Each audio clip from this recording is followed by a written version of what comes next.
नमस्कार। आज इस वीडियो में हम बात करने वाले हैं कार्बोहाइड्रेट की।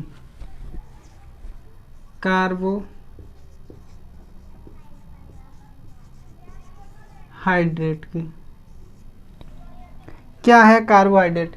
ये बायोलॉजी के जैव अणु चैप्टर से लिया गया है और केमिस्ट्री के जैव अणु से।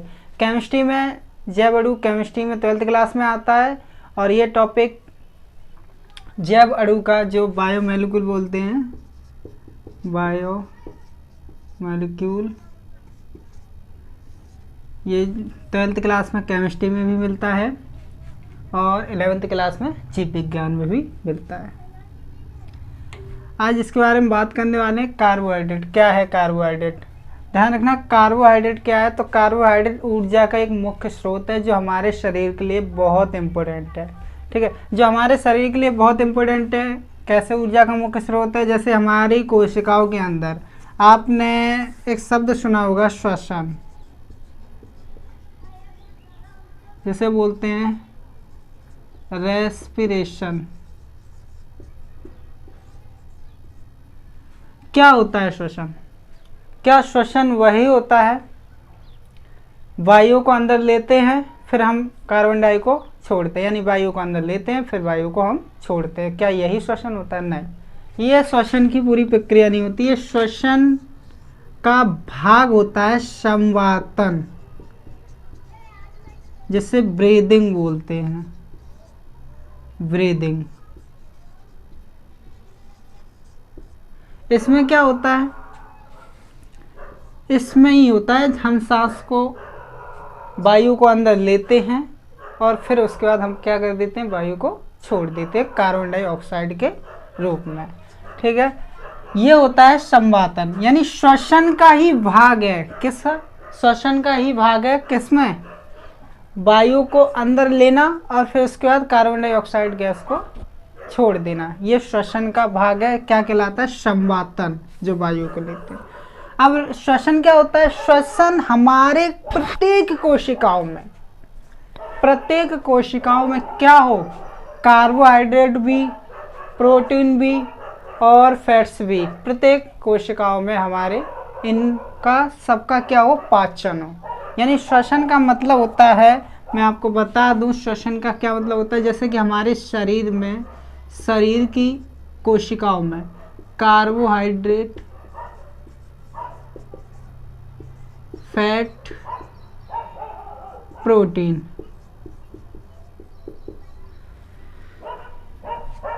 अब हमें लिखने, पढ़ने या कोई कार्य करने के लिए हमें किसकी आवश्यकता होती है? ऊर्जा की आवश्यकता होती है। तो जैसे ही हमें ऊर्जा की आवश्यकता होती है, ऊर्जा हमें कहाँ से मिलेगा? कार्बोहाइड्रेट से, प्रोटीन से, वसा से। इनसे हमें क्या प्राप्त होती है? ऊर्जा। अब इनसे ऊर्जा कैसे प्राप्त होती है? ये हमारी कोशिकाओं में ऊर्जा को प्रदान करते हैं। किसको प्रदान करते हैं? ये ऊर्जा को हमारी कोशिका में जाते हैं और ये किसको प्रदान करते हैं? ऊर्जा को। अब ये कैसे मिलता है? जैसे कि कार्बोहाइड्रेट यदि कार्बोहाइड्रेट टूटेगा तो हमें इससे क्या मिलेगी? ऊर्जा मिलेगी। और ये कहाँ टूटेगा? ये कोशिकाओं में टूटेगा।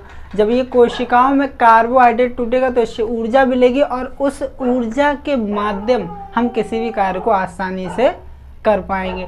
और जब हमारे शरीर में कार्बोहाइड्रेट ही नहीं टूटेगा, फैट्स ही नहीं टूटेगा, प्रोटीन नहीं टूटेगा, तो हम कोई भी कार्य नहीं कर पाएंगे।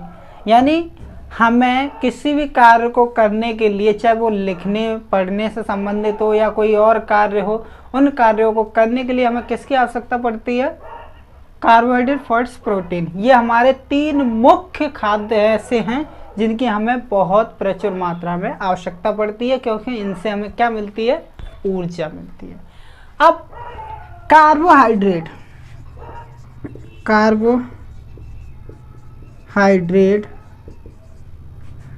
फैट, प्रोटीन,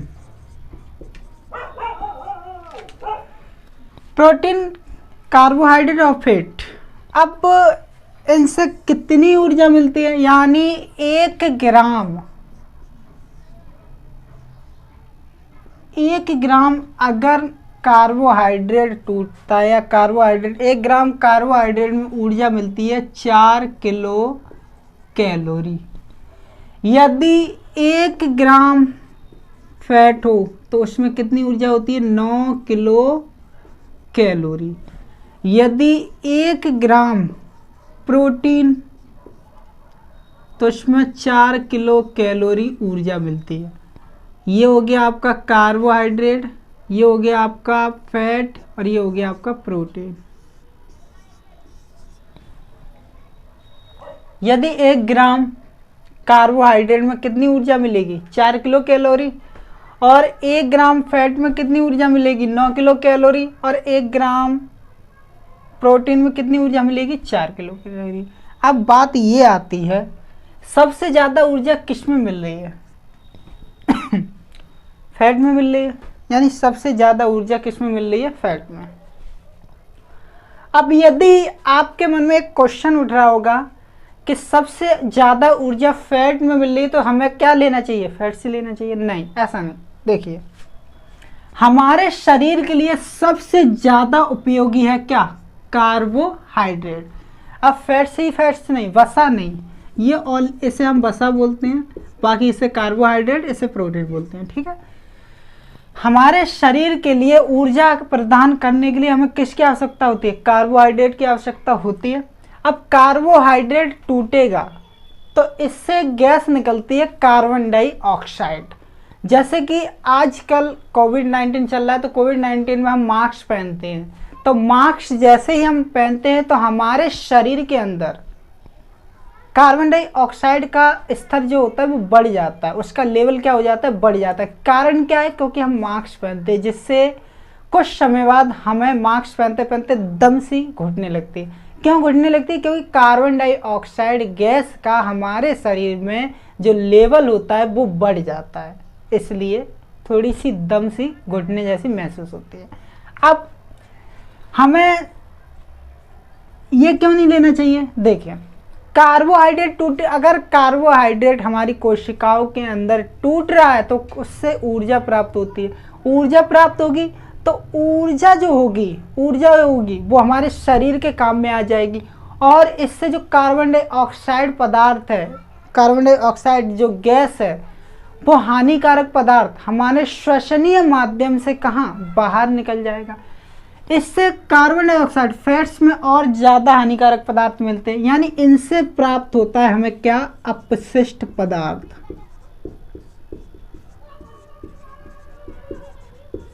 जो कि हमारे लिए कैसे होते हैं हानिकारक।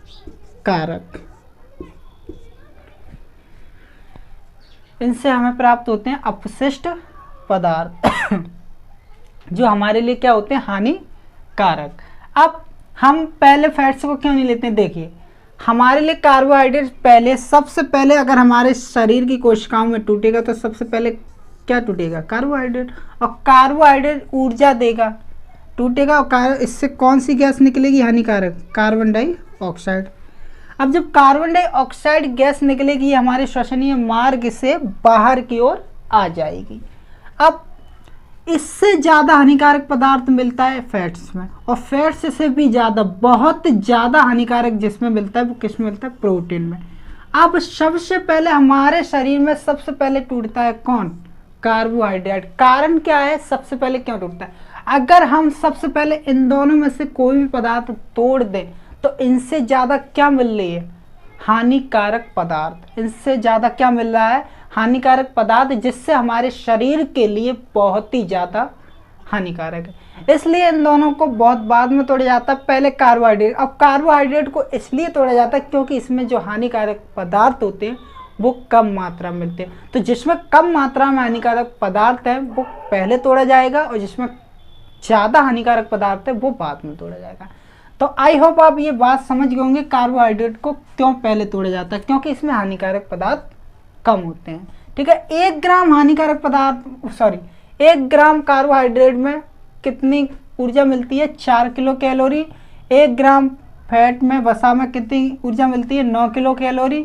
1 ग्राम प्रोटीन में कितनी ऊर्जा मिलती है 4 किलो कैलोरी। ठीक है, तो सबसे पहले अगर हमारे शरीर में कार्बोहाइड्रेट नहीं है तो फिर क्या टूटेगा, प्रोटीन या फैट से? तो प्रोटीन पहले टूटेगा, और जब प्रोटीन टूटेगा तो इससे भी ऊर्जा मिलेगी। और ये इन तीनों की ऊर्जा जो संचित होती है वो हमारे एटीपी के रूप में संचित होती है, जिसकी फुल फॉर्म है एडेनोसिन ट्राइफॉस्फेट।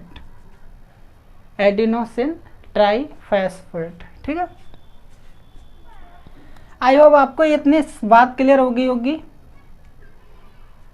आप चाहें तो स्क्रीनशॉट ले लीजिए, उसके बाद मैं आगे बढ़ता हूं।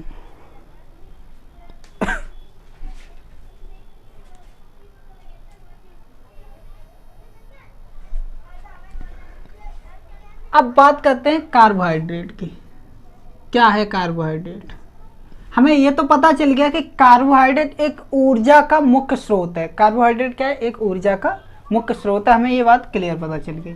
अब कार्बोहाइड्रेट क्या है, किससे मिलकर बना होता है? कार्बोहाइड्रेट मिलकर बना होता है कार्बन, हाइड्रोजन और ऑक्सीजन से मिलकर क्या बना होता है? कार्बोहाइड्रेट, जिसे हम क्या बोलते हैं? कार्बोहाइड्रेट। ध्यान रखना, वे तत्व या कार्बन और हाइड्रोजन और ऑक्सीजन से मिलकर जो बने होते हैं उन्हें हम क्या बोलते हैं? कार्बोहाइड्रेट। बस इतनी ही डेफिनेशन इसमें याद करनी है और कोई ज़्यादा नहीं है।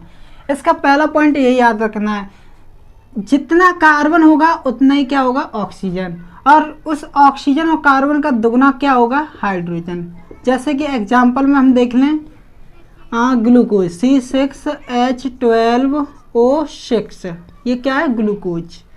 तो उदाहरण में क्या है? ये ग्लूकोज। एक आता है गैलेक्टोज, गैलेक्टोज। एक आता है फ्रैक्टोज, फ्रैक्टोज। एक आता है मैनोज, मैनोज। ये सब किसके उदाहरण हैं? ग्लूकोज से संबंधित। ठीक है, तो एक बात तो ये क्लियर होनी चाहिए कि हाइड्रोकार्बन किससे मिलकर बने होते, सॉरी, कार्बोहाइड्रेट किससे मिलकर बने होते हैं? कार्बन, हाइड्रोजन और ऑक्सीजन से मिलकर बने होते हैं कार्बोहाइड्रेट। ठीक है, अब दूसरा, वे कार्बोहाइड्रेट जो जल में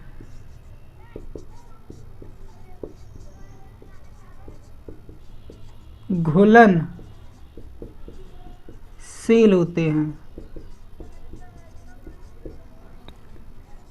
उन्हें शर्करा कहते हैं।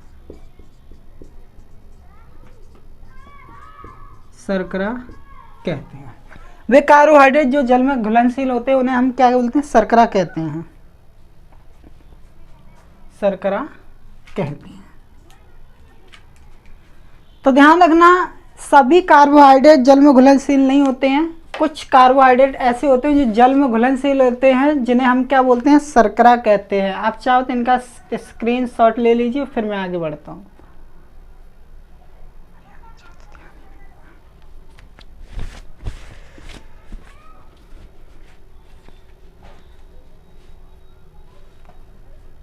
चलिए, आई होप ले लिया होगा आपने।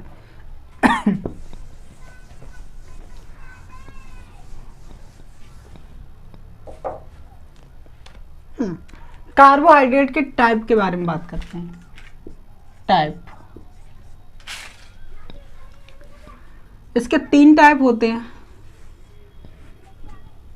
एक होता है मोनोसैकेराइड। दूसरा जो टाइप होता है उससे बोलते हैं हम मोनोसैकेराइड, ओलिगोसैकेराइड।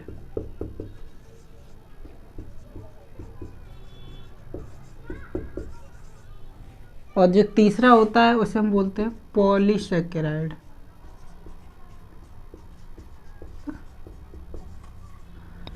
हिंदी में भी यही लिखा जाता है।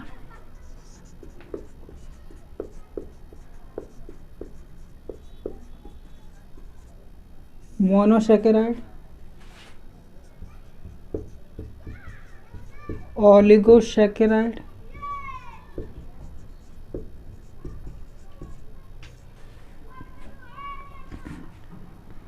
पॉलीसैकेराइड।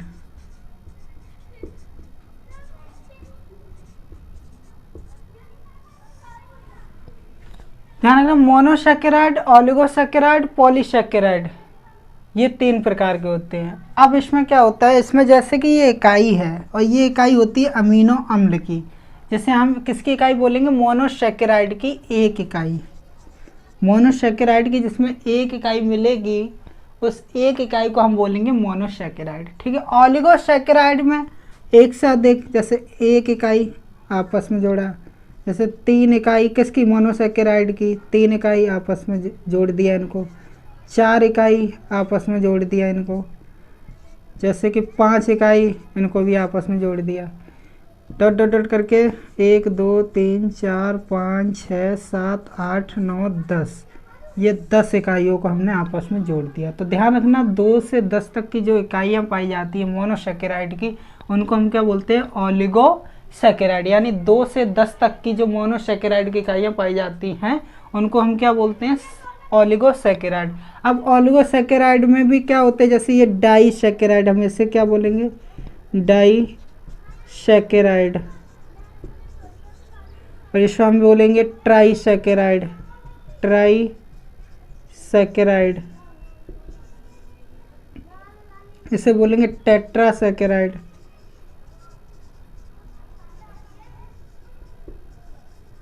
इसे बोलेंगे पेंटासैकेराइड,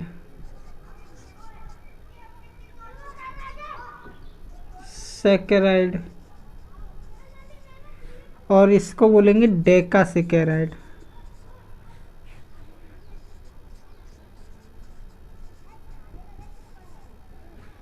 तो ध्यान रखना, ओलिगोसैकेराइड में क्या होता है, 2 से 10 तक की जो मोनोसैकेराइड की इकाइयाँ होती हैं उन इकाइयों को हम बोलते हैं ओलिगोसैकेराइड।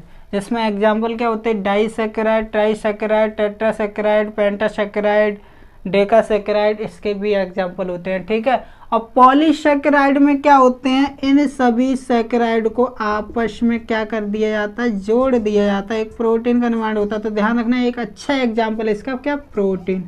तो इस मोनोसैकेराइड की इसमें जो इकाइयाँ होती हैं उनको आपस में इस प्रकार जोड़ दिया जाता है, तो ये कहलाता है पॉलीसैकेराइड। यानी मोनोसैकेराइड की बहुत सी इकाइयों को आपस में जोड़ दिया जाता है। तो इसमें क्या है, यानी हम कह सकते हैं 10 से अधिक, यदि 10 से अधिक मोनोसैकेराइड की इकाइयाँ मिलती हैं तो उनको हम क्या बोलेंगे, पॉलीसैकेराइड। अब इसमें हम पढ़ने वाले हैं मोनोसैकेराइड के बारे में, तो आप चाहें तो इसका स्क्रीनशॉट ले लीजिए, फिर मैं आगे चलता हूँ। हाँ, अब मोनोसैकेराइड के बारे में पढ़ते हैं।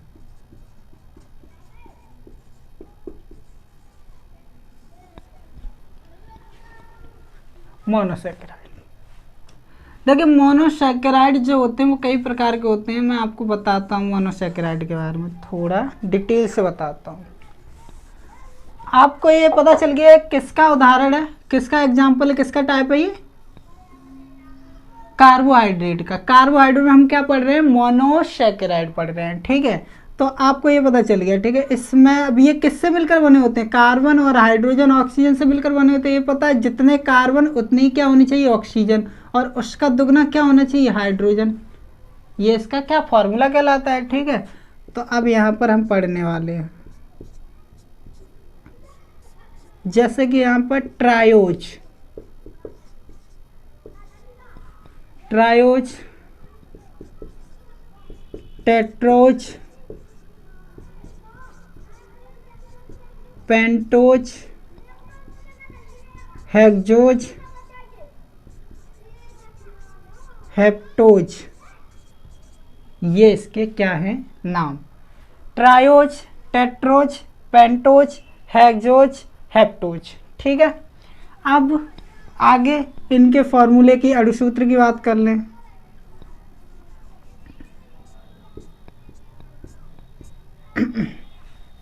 ट्राई, ट्राई से क्या मतलब है, इसका मतलब 3 कार्बन। टेट्रा से क्या मतलब, इसका मतलब 4 कार्बन। पेंट, पेंट इसका मतलब 5 कार्बन। हेक्स इसका मतलब 6 कार्बन। हेप्ट इसका मतलब 7 कार्बन। अब H इसका दुगना होना चाहिए, तो H कितना, 6, H कितना 8, यहाँ 5 है तो H कितना 10, H कितना 12, H कितना 14। ऑक्सीजन कार्बन के बराबर, तो ऑक्सीजन कितने 3, ऑक्सीजन कितने 4, ऑक्सीजन 5, ऑक्सीजन 6, ऑक्सीजन 7। इन सभी के सूत्र हैं triose, tetrose, pentose, hexose, heptose. ठीक है, इन सभी के क्या है ये फॉर्मूले। अब इनके कुछ उदाहरण हैं वो भी आप याद रखें। मैं इनके कुछ एग्जाम्पल लिखा दे रहा हूँ। पहला इनका एग्जाम्पल है फॉस्फोग्लाइसरिक एल्डिहाइड। फॉस्फोग्लाइसरिक एल्डिहाइड, ठीक है, फॉस्फोग्लाइसरिक एल्डिहाइड, ये इसका एग्जाम्पल है। इसे हम शॉर्ट फॉर्म में भी बोलते हैं PgEl, PgEl, ठीक है। दूसरे का एग्जाम्पल टेट्रोज का एग्जाम्पल भी लिखें आप, इरिथ्रोज, इरिथ्रोज, इसका एग्जाम्पल है इरिथ्रोज, ठीक है।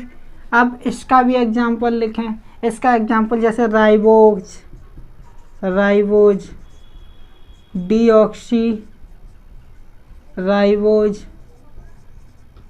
ये इसके एग्जाम्पल हैं। डीऑक्सी राइबोज, जेलुलोज, जेलुलोज भी होता है इसका, जेलुलोज, जेलुलोज, कुछ कुछ इसका एग्जाम्पल होता है। इसके ग्लूकोज, मैनोज अभी बताए थे मैंने, फ्रैक्टोज, फ्रैक्टोज, ग्लूकोज हो गया, मैनोज हो गया, फ्रैक्टोज हो गया। और भी इसके एग्जाम्पल लिख सकते हैं आप, गैलेक्टोज इसी का एग्जाम्पल है, गैलेक्टोज इसी का एग्जाम्पल है, ठीक है। इसका एक एग्जाम्पल लिख लीजिए आप, C7H14O7 का भी एक एग्जाम्पल लिख लीजिए, सेडू हेप्टुलोज, सेडू हेप्टुलोज, ठीक है। Triose, tetrose, pentose, hexose, heptose के ये सारे एग्जाम्पल हैं, ठीक है। अब ये एक आपकी किताब में दिया गया है, केमिस्ट्री किताब में, एल्डोड और कीटोड, ये कैसे होते हैं वो तो आगे बताऊँ मैं। आज ये डेमो क्लास में दे रहा हूँ, कार्बोहाइड्रेट में जानकारी दे रहा हूँ कि कार्बोहाइड्रेट होते क्या है। तो ये कार्बोहाइड्रेट का एक मोस्ट इंपॉर्टेंट टॉपिक चल रहा है मोनोसैकेराइड, तो आज मैं मोनोसैकेराइड की पूरी जानकारी दे रहा हूँ, ठीक है। तो इसका स्क्रीनशॉट ले लीजिए आप।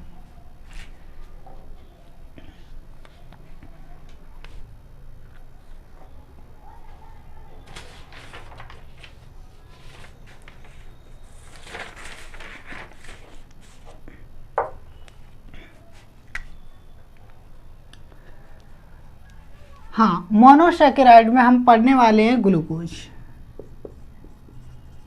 ग्लूकोज का फॉर्मूला क्या होता है, C6H12O6, ये किसका फॉर्मूला था, ग्लूकोज का। अब ग्लूकोज की संरचना की बात करने वाले, स्ट्रक्चरल की बात करने वाले, संरचना की। तो क्या होता है इसका संरचना, ध्यान से देखें।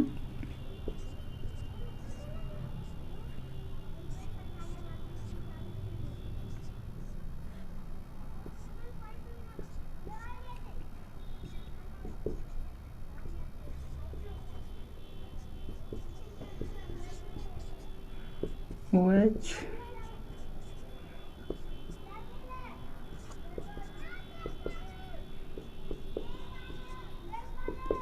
ये है आपके ग्लूकोज का स्ट्रक्चर, ठीक है, याद रखें, ये ग्लूकोज है। अब बात यहाँ करते हैं,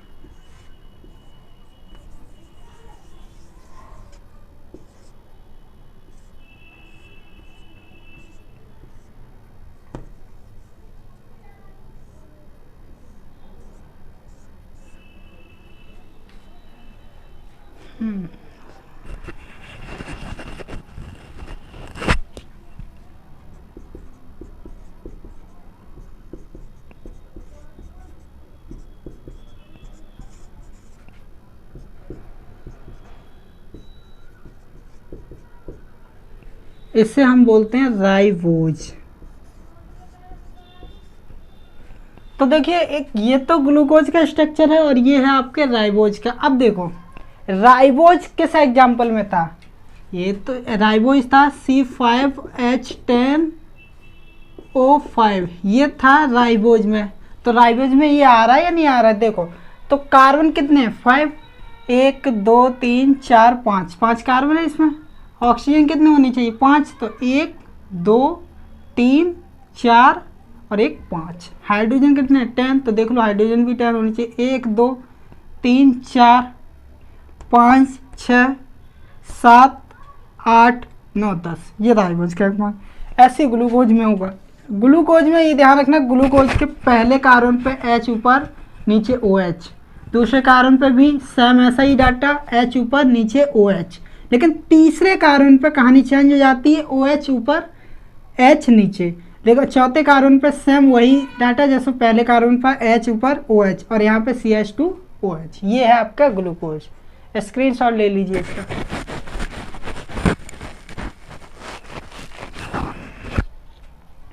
अच्छा कुछ एग्जाम्पल पढ़िए इसके। ये तो राइबोज हो गया। अब ये एग्जाम्पल नंबर इसको हम देंगे 2, वो पहला था इसका 2। अब देखिए ये क्या है, ग्लूकोज है। अब यहाँ देखना क्या करने वाला हूँ मैं।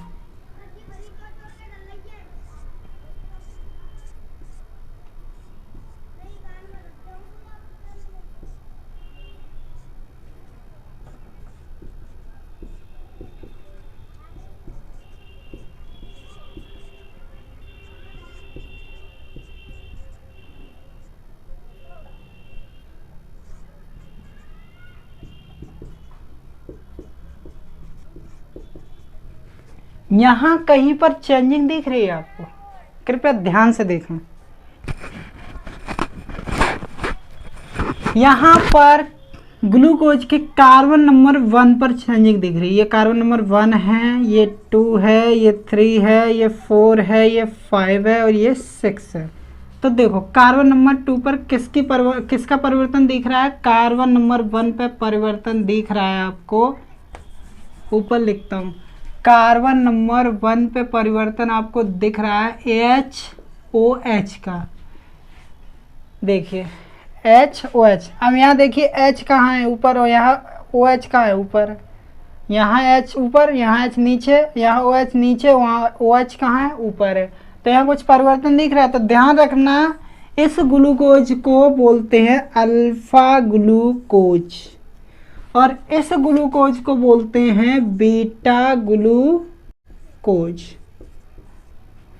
तो ध्यान रखना बीटा ग्लूकोज में क्या होता है, थोड़ी चेंजिंग है, उसको ध्यान रखना। बीटा ग्लूकोज में पहले कार्बन पर जो है H और OH का क्या हो जाता है, परिवर्तन हो जाता है। ठीक है, तो ये और जिसमें परिवर्तन हो जाता है उसको, पहले कार्बन पर यदि परिवर्तन हो जाता है तो उसको, उस कार्बन में जब परिवर्तन हो जाता है तो उसको हम बोलते हैं एनोमर।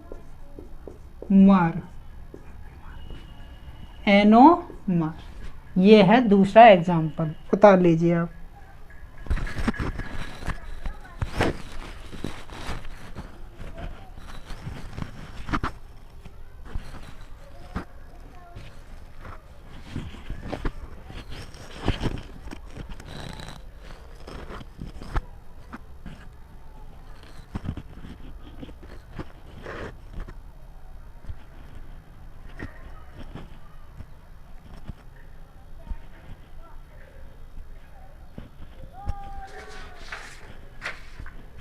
आई होप आपने उतार लिया होगा। चलो अब देखिए यहीं पर ग्लूकोज बना रहने दीजिए, कोई दिक्कत नहीं। यहाँ पे देखिए आप तीसरा एग्जाम्पल, ये दूसरा हुआ, तीसरा एग्जाम्पल मोनोसैकेराइड का, ग्लूकोज का ही तीसरा एग्जाम्पल। तो ध्यान रखना ग्लूकोज का यदि पहले कार्बन पे परिवर्तन आता है तो उस कार्बन के परिवर्तन को हम क्या बोलेंगे, एनोमर। लेकिन परिवर्तन आए हुए कार्बन के कारण वो क्या रहेगा, बीटा ग्लूकोज। इस बात का ध्यान रखना। अब तीसरा एग्जाम्पल इसी ग्लूकोज का। तो तीसरा एग्जाम्पल क्या है वो देखिए आप।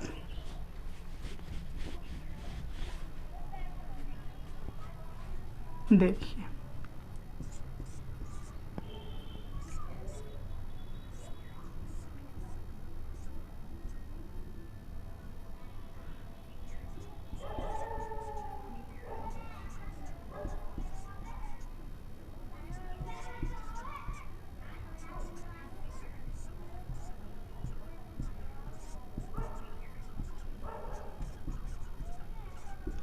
दिख तो ग्लूकोज रहा है। देखिए यहाँ किस कार्बन पे परिवर्तन है, कहीं आपको परिवर्तन दिख रहा है? इस कार्बन पे ध्यान से देखिए कहाँ परिवर्तन है। पहला देखा कार्बन, पहला जैसा है वैसा ही है, लेकिन दूसरा जैसे ही देखा तो हमें परिवर्तन कहाँ दिख रहा है? दूसरे कार्बन पे परिवर्तन दिख रहा है। तो ध्यान देखना, दूसरे कार्बन पे अगर परिवर्तन हुआ तो उस ग्लूकोज का जो नाम हो जाता है उसको हम बोलते हैं, यहाँ जैसे अल्फा ग्लूकोज है तो इसका क्या हो जाएगा? Alpha mannose. अभी आपने मैनोज शब्द पढ़ा था, इसका नाम हो जाएगा अल्फा मैनोज। ठीक है, इसका नाम हो जाएगा अल्फा मैनोज। यदि ग्लूकोज के द्वितीय कार्बन पे परिवर्तन आता है तो मैनोज कहलाएगा। द्वितीय कार्बन पे, कौन से कार्बन पे? द्वितीय। वहाँ फर्स्ट पे आया था तो बीटा ग्लूकोज था, लेकिन यहाँ पर द्वितीय कार्बन पे आया तो ये क्या रहेगा? Alpha mannose. अब अल्फा क्यों कहा? क्योंकि भाई बीटा में यहाँ पर पहले कार्बन पे परिवर्तन दिख रहा था, लेकिन यहाँ बीटा वाला कार्बन ग्लूकोज तो है नहीं। कौन सा ग्लूकोज है? अल्फा वाला। तो अल्फा वाले कार्बन की वजह से क्या रहेगा? अल्फा ही रहेगा। लेकिन दूसरे कार्बन पे परिवर्तन आया तो दूसरे कार्बन परिवर्तन के कारण वजह ये क्या कहलाएगा? Alpha mannose. ये बात क्लियर हुई? ठीक है।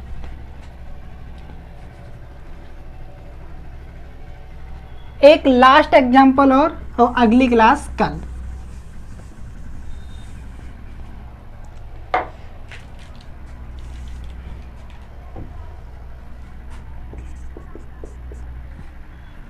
तीसरा एग्जांपल, एक राइबोज वाला हो गया, गैलेक्टोज वाला रह गया। गैलेक्टोज वाला देखिए क्या होने वाला है। गैलेक्टोज वाले में देखिए,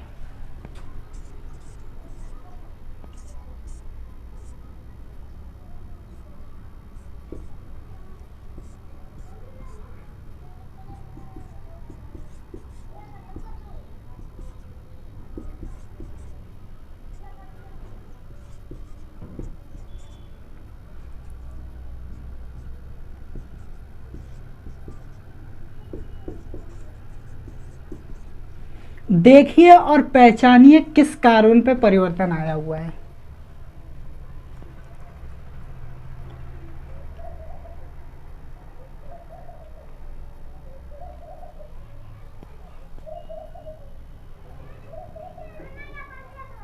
देखिए मैं बताता हूं, क्या आपको पहले कार्बन पे कोई परिवर्तन दिख रहा है? नहीं दिख रहा है ना, तो इसे छोड़िए। क्या आपको दूसरे कार्बन पे कोई परिवर्तन दिख रहा है? नहीं दिख रहा है, इसे भी छोड़िए। क्या आपको तीसरे कार्बन पे कोई परिवर्तन दिख रहा है? ऊपर OH नीचे H, यहाँ भी है। क्या आपको चौथे कार्बन पे कोई परिवर्तन दिख रहा है? यहाँ OH है और यहाँ H है, और जबकि यहाँ H है यहाँ OH है, यानी इस पे परिवर्तन दिख रहा है। यानी यदि इसमें कार्बन नंबर कितने पे परिवर्तन दिख रहा है? चौथे पे। तो ध्यान रखना, ग्लूकोज के यदि कार्बन नंबर चौथे पर कोई परिवर्तन आता है H और OH का, तो उसको हम बोलते हैं गैलेक्टोज। उसको हम बोलते हैं गैलेक्टोज। गैलेक्टोज यहाँ लिख देता हूँ, अगर ना दिख रहा हो तो इसे अल्फा गैलेक्टोज बोलते हैं। ये बात याद रहेगी आपको, या हम गैलेक्टोज भी बोल सकते हैं इसको। तो ये आई होप आपको ये चित्र समझ में आए होंगे। ये उदाहरण है आपके मोनोसैकेराइड के ग्लूकोज वाले। यदि ग्लूकोज के दूसरे व चौथे कार्बन पे परिवर्तन आता है, कार्बन नंबर कौन सा मैंने बताया? ये मैं यहाँ लिख देता हूँ। कार्बन नंबर कौन सा बताया था? दूसरा और चौथे। अगर ग्लूकोज के कार्बन नंबर दूसरे पे परिवर्तन आता है तो ये क्या कहलाएंगे? मैनोज। और यदि चौथे पे परिवर्तन आता है तो ये क्या कहलाएंगे? गैलेक्टोज। और अगर कार्बन नंबर 2, कार्बन नंबर 4 पर इन दोनों पर परिवर्तन आता है तो परिवर्तन कार्बन को हम बोलते हैं एपीमर। क्या बोलते हैं? एपीमर। हम अल्फा बीटा नाम भी दे सकते हैं, कोई दिक्कत नहीं, अल्फा बीटा भी आता है। अब देखिए यहाँ पे जैसे कि हमें पता चल गया, पहले कार्बन क्या बोलते हैं? अल्फा, दूसरे कार्बन क्या बोलते हैं? बीटा, तीसरे कार्बन क्या बोलते हैं? गामा, ऐसे चलते हैं। लेकिन यहाँ पर ऐसे ही समझो, कार्बन नंबर 2, कार्बन नंबर 4 पर यदि परिवर्तन आता है तो उस कार्बन को हम क्या बोलते हैं? मर, और यदि कार्बन नंबर 1 पे परिवर्तन आता है तो उसको क्या बोलेंगे, एनोमर। आई होप आपको ये बात पूरी क्लियर हो गई होगी। धन्यवाद। इसकी आगे की क्लास कल। ठीक है, धन्यवाद।